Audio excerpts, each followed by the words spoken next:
2, 1. Tower cleared. We got a roll program. We're getting very close to the boundary. We don't know how close because no spacecraft has ever been there before. But it could be another few months, it could be another few years, but it's probably not much longer. A humanidade sempre foi fascinada pelo céu acima e pelos oceanos abaixo. A curiosidade é um dos pontos fortes da humanidade e continuará a ser uma característica proeminente.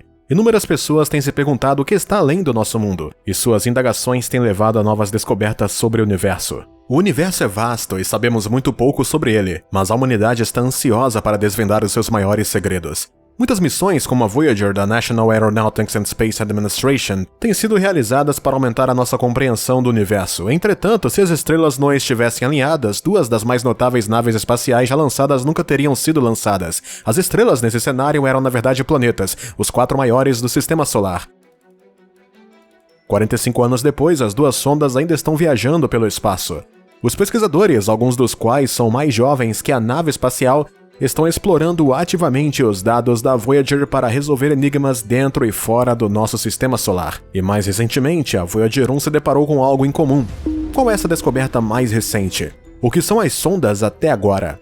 Que desafios estas naves espaciais enfrentarão nos próximos anos? Tudo isso será revelado no vídeo de hoje. As sondas gêmeas Voyager da NASA, lançadas em 77, deslumbraram o mundo com viagens históricas a Júpiter, Saturno, Urano e Netuno. Há cerca de 60 anos atrás, esses planetas estavam lentamente se transformando em um arranjo que havia ocorrido durante a presidência de Thomas Jefferson, nos primeiros anos do século XIX. Por um tempo, a rara peça do conjunto planetário passou em sua maioria despercebida. Gary Flandro, estudante de doutorado em aeronáutica no Instituto de Tecnologia da Califórnia, foi o primeiro a chamar a atenção para ela. Era 1965, e a era espacial estava apenas começando. A União Soviética havia lançado o Sputnik 1, o primeiro satélite artificial, apenas 8 anos antes. Flandro, que estava trabalhando em tempo parcial no laboratório de propulsão a jato da NASA em Pasadena, Califórnia, foi encarregado de determinar a maneira mais eficiente de enviar uma sonda espacial para Júpiter ou possivelmente Saturno, Urano ou Netuno. Ele mapeou os caminhos orbitais daqueles planetas gigantes com um lápis, uma ferramenta de precisão favorita dos engenheiros do século XX, e descobriu algo intrigante. No final dos anos 70 e início dos 80, todos os 4 seriam amarrados como pérolas em um colar celestial em um longo arco com a Terra. Como resultado dessa coincidência, uma nave espacial pode ganhar velocidade com a atração gravitacional de cada grande planeta pelo qual passa, como se estivesse sendo arrastada por uma corda invisível que de repente estalou, enviando a sonda voando em seu curso. Uma desvantagem era que o alinhamento ocorria apenas uma vez a cada 176 anos. Para alcançar os planetas enquanto o alinhamento ainda estava em vigor, uma nave espacial precisaria ser lançada até meados dos anos 70. No final das contas, a NASA projetou 2 naves espaciais para aproveitar essa oportunidade única na vida. No verão de 1977, a Voyager 1 e 2, que eram idênticas em todos os sentidos, foram lançadas em 15 dias uma da outra. Elas estão no espaço há 45 anos, enviando dados de volta à Terra todos os dias dos planetas mais distantes do Sistema Solar. Observações anteriores das luas de Júpiter e Saturno pela nave espacial Voyager, que foram apresentadas aos astrônomos chocados 40 anos atrás, revelaram a presença de vulcões ativos e campos de gelo fissurados em mundos que os astrônomos haviam imaginado que seriam tão adormecidos e crateras variadas como a nossa Lua. Em 86, a Voyager 2 foi a primeira nave espacial a voar por Urano e, 3 anos depois, navegou por Netuno. É a única nave espacial que já voou desta maneira até agora. Como sondas intraestelares pioneiras a mais de 14 bilhões de milhas da Terra, elas estão atualmente surpreendendo os físicos com uma variedade de descobertas inesperadas sobre aquela região inexplorada. Finalmente, a sua incrível jornada está chegando ao fim. A NASA desligou os aquecedores e outros componentes não essenciais durante os últimos 3 anos, a fim de estender o máximo possível o fornecimento de energia da espaçonave até 2030, que é a data prevista para o fim.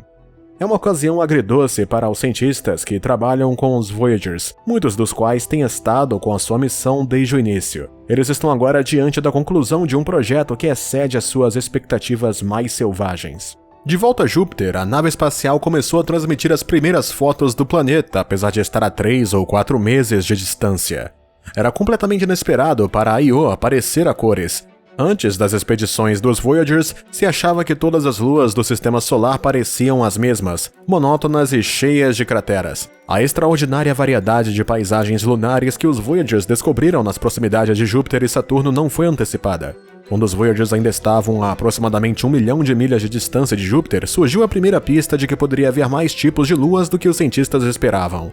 O Sistema de Detecção de Partículas de Baixa Energia Carregadas LSP, um dos seus equipamentos, notou alguns sinais incomuns. A câmera a bordo dos Voyagers revelaram que a Io tem vulcões ativos. O pequeno mundo, que é ligeiramente maior que a Lua da Terra, é agora conhecido por ser o corpo mais vulcanicamente ativo do Sistema Solar. Os componentes jogados pelos vulcões da Lua são responsáveis pelas cores da Io, bem como pelos íons anômalos que atingem o detector. Pelé, o mais poderoso dos vulcões de Io, emitiu plumas 30 vezes a altura do Monte Everest. Seu campo de cinzas tem aproximadamente o tamanho da França. A Voyager 2 descobriu 10 luas novas em torno de Urano em 86, aumentando a contagem do mundo anelado do planeta para uma quantidade maior. 3 anos mais tarde, ao voar a cerca de 2.000 km acima da atmosfera de Netuno, Voyager 2 viu as maiores velocidades de vento já registradas para um planeta no Sistema Solar, alcançando até 1.000 km por hora. Tritão, a maior lua de Netuno, foi determinada como um dos lugares mais frios do Sistema Solar, com uma temperatura superficial de menos 235 graus Celsius. Os vulcões de gelo lançaram gás de nitrogênio e propulsaram partículas de 5 milhas para a atmosfera da Lua. Se Carl Sagan, um astrônomo da tripulação de imagens da missão, não tivesse estado presente, as imagens da Voyager 2 de Netuno e suas luas teriam sido as últimas obtidas por qualquer uma das naves espaciais. A NASA planejou desligar as câmeras em ambas as naves após a conclusão oficial da grande viagem. Apesar de o projeto ter sido estendido na esperança de que os Voyager chegassem ao espaço interestelar e tivessem sido renomeados para a missão Interestelar Voyager, não haveria oportunidades de fotos depois de Netuno, apenas nada contínuo e estrelas impossivelmente distantes. Sagan pediu às autoridades da NASA que ordenassem a Voyager 1 que enviasse outro lote de imagens, e como resultado, no Dia dos Namorados em 1990, a sonda direcionou suas câmeras de volta para o Sistema Solar interno e tirou 60 imagens finais. A uma distância de 3,8 bilhões de milhas, a Terra foi capturada pela mais cativante de todas, apelidada pelo ponto azul pálido por Sagan. É ainda a representação mais distante do nosso planeta já tido. A Terra é dificilmente visível na foto porque é obscurecida pela luz fraca refletida pela ótica da câmera e ela não ocupa nem mesmo um pixel inteiro na imagem. Entretanto, ao se deslocarem para a parte interestelar da sua viagem, a Voyager 1 pegou algo fora do comum. O meio interestelar, como o oceano, está cheio de ondas turbulentas. As maiores são causadas pela rotação da nossa Via Láctea, como manchas espaciais contra si mesma, criando ondulações que atravessam dezenas de anos-luz. Pequenas ondulações se precipitam de explosões de supernovas, abrangendo bilhões de quilômetros de crista a crista. As menores ondas são geralmente causadas por nosso Sol, pois erupções solares enviam ondas de choque pelo espaço que permeiam o revestimento de nossa heliosfera. Estas ondas de choque revelam informações sobre a densidade do meio interestelar, o que influencia a nossa compreensão da forma da nossa heliosfera, bem como as estrelas se formam e até mesmo nossa própria posição na galáxia. Como essas ondas reverberam através do espaço, elas vibram os elétrons ao seu redor, que soam em diferentes frequências, dependendo de quão próximas elas estão. A densidade de elétrons aumenta à medida que o tom do zumbido aumenta. O sistema de ondas de plasma da Voyager 1, que inclui 2 antenas salientes de 10 metros atrás da nave espacial, foi projetada especificamente para detectar este zumbido. É muito fraco e monótono, porque está em uma banda de frequência estreita, disse Stella Kutchoker, estudante de doutorado no Departamento de Astronomia e no Centro Cornell de Astrofísica e Ciências Planetárias da Universidade de Cornell.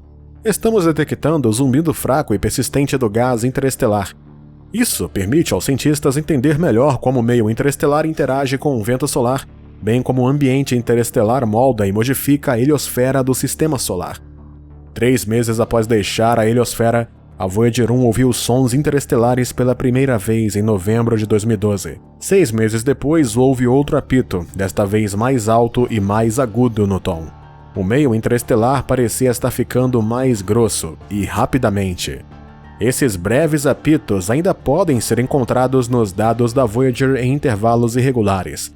Eles têm sido vistos apenas uma vez por ano, portanto, confiar neste tipo de eventos fortuitos significou que nosso mapa da densidade do espaço interestelar era meio esparso, explicou o Dr. Ocker. O Dr. Ocker e seus colegas se propuseram a preencher as lacunas com uma medida contínua de densidade média interestelar que não depende de ondas de choque que se propagam a partir do Sol. Eles descobriram um candidato promissor após filtrar os dados do Voyager 1, procurando por sinais fracos, mas consistentes.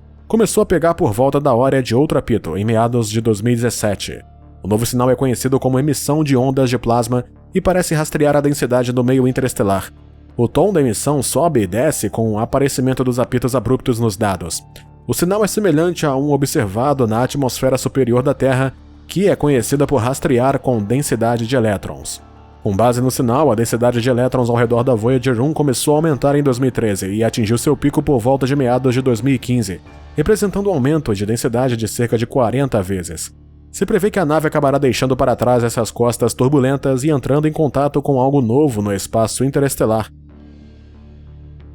Os Voyagers duraram mais tempo e viajaram mais longe do que qualquer outra nave espacial na história.